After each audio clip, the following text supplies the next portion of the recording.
नमस्कार। आज हम एक बेहद खास किताब पर बात करने वाले हैं, बेंजामिन ग्राहम की द इंटेलिजेंट इन्वेस्टर। कहते हैं कि आम निवेशकों के लिए इससे अच्छी किताब शायद ही कोई और लिखी गई हो। हाँ बिल्कुल, इसकी अहमियत आज भी उतनी ही है। और ग्राहम वो सिर्फ एक निवेशक या टीचर नहीं थे, बल्कि उनमें एक गजब की उदारता थी। जैसा किसी ने कहा भी था, वो ऐसे पेड़ लगाते थे जिनकी छांव में दूसरे लोग बैठ सकें। बहुत खूबसूरत बात है। तो आज हमारा मकसद यही है कि इस किताब के जो सबसे जरूरी नगीने हैं, जो सबसे काम की बातें हैं, उन्हें निकालें, ताकि कम वक्त में भी एक, जिसे कहते हैं, वेल इन्फॉर्म्ड इन्वेस्टर बनने में मदद मिले। तो चलिए शुरू करते हैं। हाँ जरूर। तो सबसे पहले ये जो शब्द है इंटेलिजेंट, यानी समझदार निवेशक, ग्राहम के हिसाब से इसका मतलब क्या है? ये कोई आईक्यू वगैरह की बात तो नहीं है? नहीं, बिल्कुल नहीं। ये दिमाग से ज्यादा स्वभाव की बात है। ग्राम साफ कहते हैं कि ये चरित्र का गुण है, दिमाग का नहीं। अच्छा। हाँ, मतलब क्या आप में धीरज है, अनुशासन, क्या आप लगातार सीखना चाहते हैं, और सबसे बड़ी बात, क्या आप अपनी भावनाओं पर, खासकर डर और लालच पर काबू रख सकते हैं? क्या आप भीड़ के पीछे चलने के बजाय खुद सोच सकते हैं? और यहीं पर वो बहुत बड़ा फर्क आ जाता है जिसके बारे में ग्रैहम ने बहुत लिखा है, निवेश और सट्टेबाजी। इन दोनों में क्या अंतर है? लोग अक्सर गड़बड़ कर देते हैं इसमें। ये समझना तो सबसे जरूरी है शायद। देखिए, निवेश वो है जो आप पूरी गहरी जांच पड़ताल और विश्लेषण के बात करते हैं। आपका पहला मकसद होता है अपनी लगाई हुई रकम यानी मूलधन को सुरक्षित रखना। सही। और फिर उस पर एक ठीक ठाक, एक संतोषजनक रिटर्न कमाना। आप असल में एक बिजनेस का हिस्सा खरीद रहे हैं, उसकी असलियत को समझकर। और सट्टेबाजी दूसरी तरफ, वो सिर्फ कीमतों के उतार चढ़ाव से पैसा बनाने की एक कोशिश है, अक्सर बिना किसी गहरी समझ या विश्लेषण के। ये बस एक, आप कह सकते हैं, अनुमान है कि भाई कीमत ऊपर जाएगी या नीचे। हाँ, वो किताब वाला किस्सा याद है 1929 का, रेस्कोप का, कि हर महीने $15 लगाओ और 20 साल में $80,000 बना लो। सुनने में तो कमाल लगता है। हाँ बिल्कुल, लेकिन हकीकत जैसा किताब बताती है वो बिल्कुल अलग थी। अगर किसी ने सच में वो किया होता तो उसे 80,000 तो दूर, शायद सिर्फ 8,500 के आसपास मिलते। ओहो। तो ये दिखाता है कि ये जो सट्टेबाजी वाले बड़े बड़े दावे होते हैं वो कितने खोखले हो सकते हैं। हाँ, ये बात भी सही है कि वो 8,500 भी कोई बुरे नहीं थे। सालाना 8% से ज्यादा का रिटर्न बनता था, चक्रवृद्धि। अच्छा। जो असल में नियमित निवेश, जिसे आजकल लोग डॉलर कॉस्ट एवरेजिंग कहते हैं, उसके फायदे को दिखाता है। मतलब आप हर महीने एक तय रकम डालते रहें, बाजार चाहे ऊपर हो या नीचे। लेकिन सबसे जरूरी बात यह है कि सट्टेबाजी को निवेश समझने की भूल न करें। ग्राहम तो ये कहते थे कि अगर करनी ही है सट्टेबाजी तो उसके लिए एक बहुत बहुत छोटी सी अलग पूंजी रखें और ये मानकर चलें कि ये पैसा डूब भी सकता है। इसे मनोरंजन समझें, पैसा बनाने का पक्का तरीका नहीं। बिल्कुल सही। अच्छा, तो ये हुई समझदार निवेशक की पहचान और सट्टेबाजी से दूरी। लेकिन ग्रैहम के निवेश के जो दो मुख्य स्तंभ हैं जिन पर सारी बात टिकी है, पहला है सुरक्षा का मार्जिन ऑफ सेफ्टी। ये क्या चीज है? ये तो समझिए ग्रैहम के फलसफे का दिल है। इसका बहुत सीधा सा मतलब है किसी चीज को उसकी असल कीमत से काफी कम दाम पर खरीदना। असल कीमत यानी? असल कीमत यानी उसका आंतरिक मूल्य, इंट्रिंसिक वैल्यू। मतलब कंपनी की अपनी माली हालत, उसकी कमाई की क्षमता, उसकी संपत्ति, इन सब के आधार पर उसकी जो एक वाजिब कीमत बनती है, वो, न कि सिर्फ वो कीमत जो आज शेयर बाजार बता रहा है।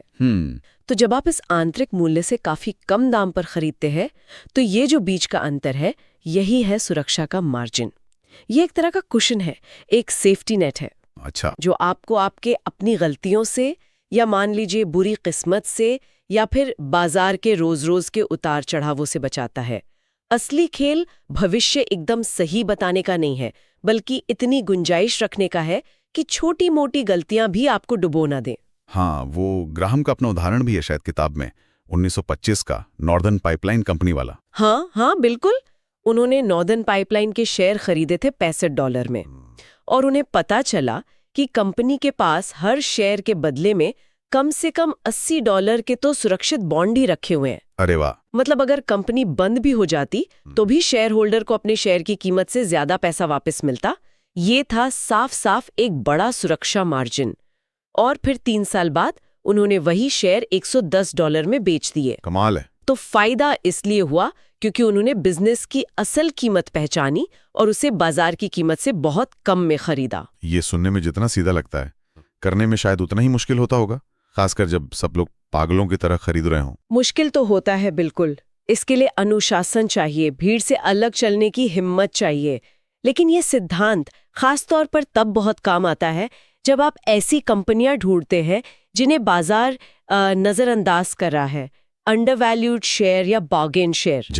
जैसे कोई कंपनी अपनी नेट वर्किंग कैपिटल से भी कम कीमत पर मिल रही हो, या फिर उसकी कीमत उसकी टैंजिबल एसेट वैल्यू, मतलब उसकी जमीन, मशीनरी वगैरह की कीमत के आसपास हो। यहाँ मार्जिन ऑफ सेफ्टी साफ दिखता है। अच्छा, और वो दूसरा स्तंभ जो मुझे तो और भी ज्यादा दिलचस्प लगता है, वो है बाजार के उतार चढ़ाव को देखने का नजरिया। वो मिस्टर मार्केट वाला जो आइडिया है। हाँ, वो तो कमाल का रूपक है, बहुत ताकतवर विचार है। सोचिए कि आपका एक बिजनेस पार्टनर है मिस्टर मार्केट। वो रोज सुबह आपके दरवाजे पर आता है और आपके बिजनेस में जो आपकी हिस्सेदारी है, यानी आपके शेयर, उसके लिए एक कीमत बताता है। कभी वो खरीदने को तैयार होता है, कभी बेचने को। ठीक है। लेकिन ये मिस्टर मार्केट जो है ना, है बड़ा मूडी है, बहुत ज्यादा इमोशनल। कभी तो वो एकदम 7वें आसमान पर होता है, बहुत आशावादी, और आपके हिस्से के लिए बहुत ऊंची कीमत लगा देता है। अच्छा। और कभी वो एकदम डरा हुआ, निराश होता है और बहुत ही कम कीमत पर, औने पौने दाम पर अपना हिस्सा बेचने को तैयार हो जाता है। अब एक समझदार निवेशक क्या करता है? वो मिस्टर मार्केट के इस रोजाना के मूड स्विंग से प्रभावित नहीं होता। वो जानता है कि मिस्टर मार्केट की बताई कीमत सिर्फ उसका मूड है, उसकी बिजनेस की असली कीमत नहीं। तो मतलब निवेशक को मिस्टर मार्केट का फायदा उठाना चाहिए, उसका शिकार नहीं बनना चाहिए। बिल्कुल बिल्कुल। जब मिस्टर मार्केट डर के मारे सस्ते में शेयर बेच रहा हो, यानी जब बाजार गिरा हुआ हो, तो ये आपके लिए खरीदने का मौका है। सही। और जब वो बहुत ज्यादा खुशी में बहुत ऊंची ऊंची कीमतें लगा रहा हो, यानी जब बाजार बहुत चढ़ा हुआ हो, तो शायद ये आपके लिए बेचने का वक्त हो सकता है। और बाकी समय आप मिस्टर मार्केट को नजरअंदाज कर सकते हैं, उसे उसके हाल पर छोड़ दीजिए और अपनी कंपनियों के बिजनेस पर ध्यान दीजिए। वो कैसा काम कर रही हैं, कितना डिविडेंड दे रही हैं। ग्राहम हमेशा कहते थे कि इतिहास से सीखो। हाँ, वो सेंटाइना वाली बात। हाँ, जॉर्ज सेंटाइना का वो कोट, जो अतीत को याद नहीं रखते वे उसे दोहराने के लिए अभिशप्त होते हैं। शेयर बाजार का इतिहास उठाकर देख लीजिए। 1919 का वो टायर वाला बबल, 1929 की महामंदी, 1970 के आसपास की गिरावट, 2000 का .com बबल, 2008 का संकट। ये उतार चढ़ाव तो बाजार का स्वभाव है। समझदार निवेशक इनसे डरता नहीं, वो इन्हें मौके की तरह देखता है। सही कहा। तो ये तो हुए सिद्धांत, लेकिन क्या हर निवेशक को एक ही तरह से निवेश करना चाहिए? ग्राहम ने निवेशकों को 2 कैटेगरी में बांटा है, एक रक्षात्मक यानी डिफेंसिव और दूसरा उद्यमी यानी एंटरप्राइजिंग।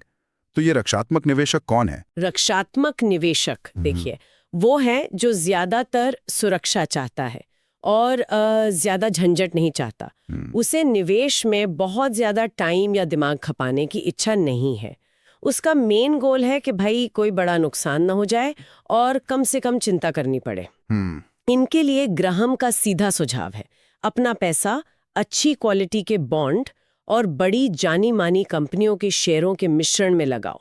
शेयरों का हिस्सा कितना हो, वो कहते हैं 25% से 75% के बीच कहीं भी हो सकता है। अच्छा, ये रेंज क्यों?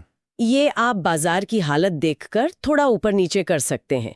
जब बाजार बहुत महंगा लगे तो शेयर कम कर दो, बॉन्ड बढ़ा दो। जब सस्ता लगे तो शेयर बढ़ा दो। पर शायद एक 50-50 का बंटवारा, मतलब आधा बॉन्ड आधा शेयर, एक अच्छा स्टार्टिंग पॉइंट हो सकता है। और शेयर चुनते वक्त क्या ध्यान रखें ये लोग? उन्हें बड़ी, जानी मानी, आर्थिक रूप से मजबूत कंपनियों पर फोकस करना चाहिए, जिनका सालों से लगातार मुनाफा कमाने का और डिविडेंड देने का अच्छा रिकॉर्ड रहा हो। जैसे डाउ जोन्स इंडस्ट्रियल एवरेज की कंपनियां होती हैं, उस तरह की। और डाइवर्सिफिकेशन, मतलब अपने निवेश को कई शेयरों में फैलाना, ये बहुत जरूरी है, ताकि एक कंपनी डूबे तो सब खत्म ना हो जाए। हाँ, ये तो जरूरी है। इसके लिए वो या तो डाइवर्सिफाइड म्यूचुअल फंड ले सकते हैं या फिर वो डॉलर कॉस्ट एवरेजिंग वाला तरीका अपना सकते हैं। हर महीने नियमित रूप से निवेश करते रहें। और किन चीजों से बचना चाहिए इन रक्षात्मक निवेशकों को? उन्हें खराब क्वालिटी के बॉन्ड्स, जिन्हें जंक बॉन्ड कहते हैं, उनसे तो बिल्कुल दूर रहना चाहिए। आईपीओ से भी बचना चाहिए। आईपीओस क्यों? वो तो बड़े आकर्षक लगते हैं। पर अक्सर आईपीओस तब आते हैं जब बाजार में खूब तेजी होती है और कंपनियां ज्यादा से ज्यादा कीमत वसूलना चाहती हैं। इनमें अक्सर पैसा फंस जाता है। और हाँ, बहुत ज्यादा कीमत वाले ग्रोथ स्टॉक, मतलब ऐसी कंपनियों के शेयर जिनकी कीमत उनकी कमाई के मुकाबले बहुत ज्यादा हो चुकी है, उनसे भी बचना चाहिए। क्योंकि अगर उम्मीदें पूरी नहीं हुई तो गिरावट बहुत तेजी से आती है। ठीक है, तो ये हुए रक्षात्मक निवेशक। अब बात करते हैं उद्यमी निवेशक की। ये कौन है? ये कैसे अलग है? उद्यमी निवेशक या एंटरप्राइजिंग इन्वेस्टर वो है जो औसत से बेहतर रिटर्न कमाने के लिए ज्यादा मेहनत करने को तैयार है। वो रिसर्च करेगा, दिमाग लगाएगा। उसे सिर्फ बड़ी जानी मानी कंपनियों तक ही सीमित रहने की जरूरत नहीं है। उसे कंपनियों के फाइनेंशियल स्टेटमेंट पढ़ने और समझने होंगे, उनका सही मूल्यांकन करना आना चाहिए। ये एक तरह से अपना बिजनेस चलाने जैसा है। इसमें लगातार ध्यान देना पड़ता है, फैसले लेने पड़ते हैं। ये कोई पार्ट टाइम काम नहीं है। तो फिर इनके लिए मौके कहाँ होते हैं? ये कैसे ज्यादा रिटर्न कमा सकते हैं? देखिए, वे ऐसी कंपनियां ढूंढ सकते हैं जिन्हें बाजार ने अनदेखा कर दिया है या जो किसी वजह से अलोकप्रिय हो गई हैं, जिन्हें हम बार्गेन इश्यूज कह सकते हैं। बार्गेन इश्यूज मतलब ऐसी कंपनियां जिनके शेयर बहुत सस्ते मिल रहे हों, शायद उनके पीई रेशियो बहुत कम हो। पी रेशियो यानी प्राइस टू अर्निंग्स रेशियो, जो बताता है कि कंपनी की कमाई के मुकाबले उसका शेयर कितना सस्ता या महंगा है। अच्छा। या फिर ऐसी कंपनियां जो अपनी नेट एसेट वैल्यू के आसपास या उससे भी कम कीमत पर बिक रही हों। वो कुछ खास हालात, जिन्हें स्पेशल सिचुएशंस कहते हैं, उनका भी विश्लेषण कर सकते हैं। स्पेशल सिचुएशंस जैसे कंपनियों का विलय हो रहा हो, मर्जर हो रहा हो, या कोई कंपनी बिक रही हो, लिक्विडेट हो रही हो। इनमें कभी-कभी मौके बन जाते हैं। हालांकि ग्राहम ने ये भी कहा था कि इन क्षेत्रों में फायदा उठाना अब पहले से ज्यादा मुश्किल हो गया है। क्या ये लोग ग्रोथ स्टॉक खरीद सकते हैं? मतलब तेजी से बढ़ने वाली कंपनियों के शेयर? हाँ, खरीद तो सकते हैं, लेकिन बहुत बहुत ज्यादा सावधानी के साथ।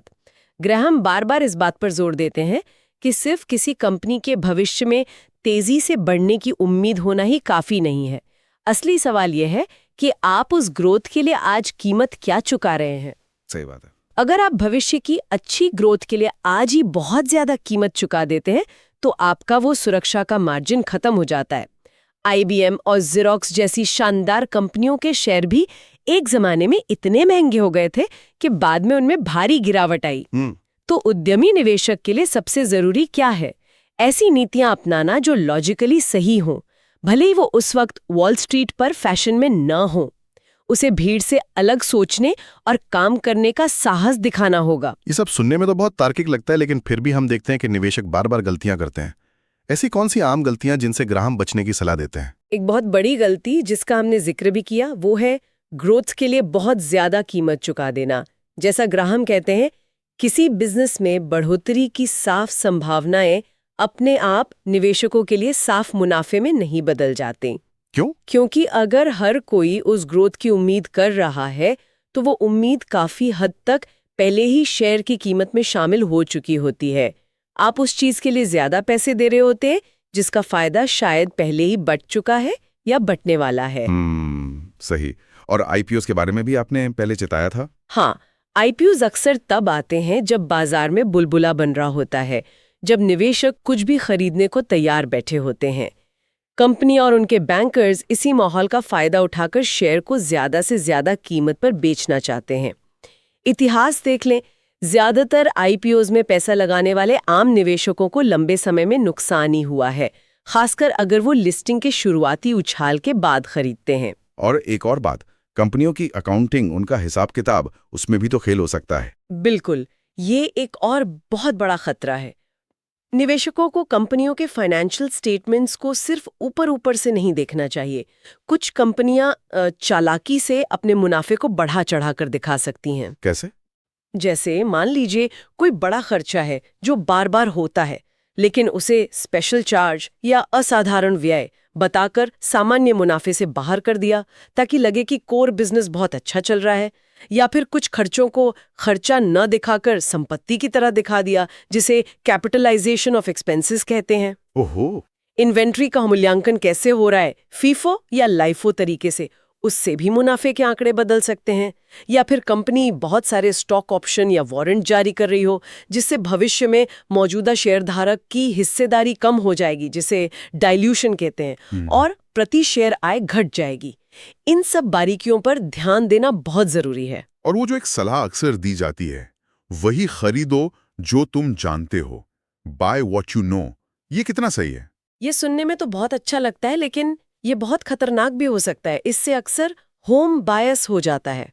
होम बायस? हाँ, मतलब लोग अपनी ही कंपनी के शेयर खरीद लेते हैं, या उन कंपनियों के जिनमें वो काम करते हैं या जिनके प्रोडक्ट वो इस्तेमाल करते हैं, बिना ये देखे कि कंपनी की माली हालत कैसी है। वो सोचते हैं कि क्योंकि मैं इसे जानता हूं तो ये सुरक्षित है। वो कंपनी की कमजोरियों को नजरअंदाज कर देते हैं। वो एनरॉन वाला मामला याद है ना, कैसे कर्मचारियों ने अपनी सारी रिटायरमेंट सेविंग्स अपनी ही कंपनी के स्टॉक में लगा रखी थी और फिर सब डूब गया। ये एक बहुत कड़वा सबक है। और हाँ, एक और जाल है भविष्यवाणियों पर जरूरत से ज्यादा भरोसा करना। वॉल स्ट्रीट के बड़े बड़े पंडित भी लगातार बाजार की दिशा का अनुमान लगाने में गलत साबित होते हैं। कोई नहीं जानता कि कल क्या होगा। सही। और शायद सबसे बड़ा दुश्मन तो निवेशक खुद होता है, जब वो डर या लालच के बहाव में बहकर फैसले लेता है। मिस्टर मार्केट के मूड को खुद पर हावी होने देना ये सबसे बड़ी तबाही ला सकता है। तो इन सब गड्ढों से, इन गलतियों से बचने का रास्ता क्या है? क्या करें निवेशक? कुछ बहुत बुनियादी चीजें हैं जिन पर ग्राहन जोर देते हैं। पहला, डाइवर्सिफिकेशन, विविधीकरण। अपने अंडों को एक ही टोकरी में मत रखो। निवेश को अलग अलग कंपनियों, शायद अलग अलग इंडस्ट्रीज और बॉन्ड्स में भी फैलाओ, ताकि एक जगह झटका लगे तो सब खत्म ना हो जाए। ठीक है। और दूसरा, विश्लेषण, एनालिसिस। कंपनी के बिजनेस को समझो, उसके मैनेजमेंट को देखो, उसकी फाइनेंशियल हेल्थ को परखो। सिर्फ किसी कहानी या टिप पर पैसा मत लगाओ। लेकिन इन सब से बढ़कर ग्राहम कहते हैं स्वभाव जरूरी है। टेम्परामेंट, धीरज रखना, अनुशासन बनाए रखना और अपनी भावनाओं को, अपने इमोशंस को काबू में रखना, यही असल कुंजी है सफल निवेश की। और ग्राहम ने ये सब सिर्फ कहानी करके दिखाया। उनकी अपनी निवेश फर्म ग्राहम न्यूमन कॉर्पोरेशन, उसने करीब 30 साल तक लगभग 20% सालाना का औसत रिटर्न दिया, जो शानदार है। हाँ, बिल्कुल। और उनकी शिक्षाओं का असर कितना गहरा और कामयाब रहा, ये वॉरेन बफे के उस मशहूर लेख the super investors of Graham and Doddsville में साफ दिखता है। हाँ, वो तो कमाल का लेख है। बफे ने उसमें बताया कि कैसे उनके जैसे कई अलग अलग निवेशक, Walter Schloss, Tom Knapp, Bill Ruane और भी कई, जिन्होंने ग्राहम से सीखा था, उन्होंने बिल्कुल अलग अलग स्टाइल से निवेश किया, लेकिन सब ने लगातार और बड़े अंतर से बाजार को हराया। ये इस बात का सबूत है कि ये कोई किस्मत की बात नहीं थी। ये एक मजबूत, तर्कसंगत ढांचा है जो काम करता है। ये सब लोग एक ही मूल मंत्र पर चल रहे थे। हाँ, वो शेयर के भाव नहीं देख रहे थे, वो बिजनेस खरीद रहे थे। वो कंपनी की असल कीमत, उसकी इंट्रिंसिक वैल्यू पर ध्यान दे रहे थे, न कि बाजार के रोजाना के शोर शराबे पर। वे हमेशा बिजनेस की आंतरिक कीमत और बाजार की कीमत के बीच का जो फर्क था, उसी का फायदा उठा रहे थे। और यहीं पर वैल्यू इन्वेस्टिंग का वो दिलचस्प विरोधाभास भी आता है कि जितना ज्यादा संभावित मुनाफा होता है, यानी जितना बड़ा आपका सुरक्षा का मार्जिन होता है, उतना ही कम आपका जोखिम होता है। सोचिए, 400 मिलियन की कोई संपत्ति है, उसे $40 मिलियन में खरीदना उसी संपत्ति को $80 मिलियन में खरीदने से कम जोखिम भरा है। बिल्कुल। क्यों? क्योंकि $40 मिलियन में आपका सुरक्षा मार्जिन बहुत बहुत ज्यादा है। सही बात है। ज्यादा मार्जिन मतलब ज्यादा सुरक्षा। बिल्कुल। तो इस पूरी चर्चा का अगर सार निकाले, निचोड़ क्या है? एक निवेशक को दी इंटेलिजेंट इन्वेस्टर से सबसे जरूरी क्या सीख लेनी चाहिए? देखिए, सार यह है कि निवेश में लंबे समय में सफलता पाने के लिए 2 चीजें सबसे ज्यादा जरूरी हैं। पहली, एक मजबूत और तर्कसंगत निवेश का सिद्धांत, खासकर वो सुरक्षा के मार्जिन वाला कॉन्सेप्ट, उस पर टिके रहना। और दूसरी, सही भावनात्मक अनुशासन, सही टेम्परामेंट। आपको विश्लेषण करना होगा, ये जरूरी है। आपको धीरज रखना होगा, ये भी जरूरी है। और आपको बाजार के शोर या अपनी अंदरूनी भावनाओं को अपने निवेश के फैसलों पर हावी नहीं होने देना होगा। बस यही 2 चीजें हैं। बेंजामिन ग्राहम की ये बातें, ये सीख आज भी उतनी ही जरूरी, उतनी ही ताज़ा लगती हैं जितनी शायद 50-60 साल पहले थीं जब ये किताब लिखी गई थी। बल्कि आज की दुनिया में जो इतनी तेज है, इतनी सूचनाओं से भरी हुई है, जहां मिस्टर मार्केट पहले से कहीं ज्यादा चीखता चिल्लाता है, शायद ये सिद्धांत और भी ज्यादा मायने रखते हैं। हाँ, बिल्कुल। और शायद आज के माहौल में सबसे बड़ा सवाल यही है जो हर निवेशक को खुद से पूछना चाहिए। क्या मुझ में वो अनुशासन है? क्या मैं अपनी भावनाओं के उतार चढ़ाव को काबू में रख सकती हूँ और ग्राहम की इस टाइम टेस्टेड, समय की कसौटी पर खरी उतरी बुद्धिमत्ता को लगातार अपने निवेश के फैसलों में लागू कर सकती हूँ? ये सोचने वाली बात है।